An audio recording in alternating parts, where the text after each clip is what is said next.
ఏంటి 3 అడుగుల శివలింగానికి అభిషేకం చేయొచ్చా? ఎక్కడో చూద్దాం రండి. నాగిరెడ్డిపల్లి నుండి 22 కిలోమీటర్లు ఉంటుంది. ఈ టెంపుల్ పేరు వచ్చేసి శ్రీ రమణానంద మహర్షి గారు టెంపుల్. ఇది రమణ మహర్షి గారు కట్టించిన టెంపుల్ అంటారు. సో ఇక్కడ వచ్చేసి 2000 పైగా ఉన్న శివలింగాలు ఉన్నాయని చెప్తున్నారు. ఇక్కడ ఎన్నో విగ్రహాలు ఉన్నాయి. అమ్మవారి విగ్రహాలు, కాలభైరవ విగ్రహాలు, ఇలా ఎన్నో విగ్రహాలు కూడా 2000 పైగా శివలింగాలు ఉంటాయి. ప్రతిరోజు నిత్యం అభిషేకం చేస్తారు.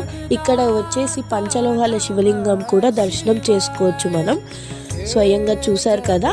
సో ఇక్కడ ఫ్రీ దర్శనం కూడా ఉంటుందండి. గోల్డెన్ శివలింగానికి మనము దర్శనం చేసుకుని అభిషేకం చేసుకోవాలంటే 500 పర్ హెడ్ అని చెప్పారు. అభిషేకం చేయాలంటే, లేదంటే ఫ్యామిలీకి 1000 రూపీస్. స్వయంగా చేయాలంటే మనకెంతో అదృష్టం ఉండాలి.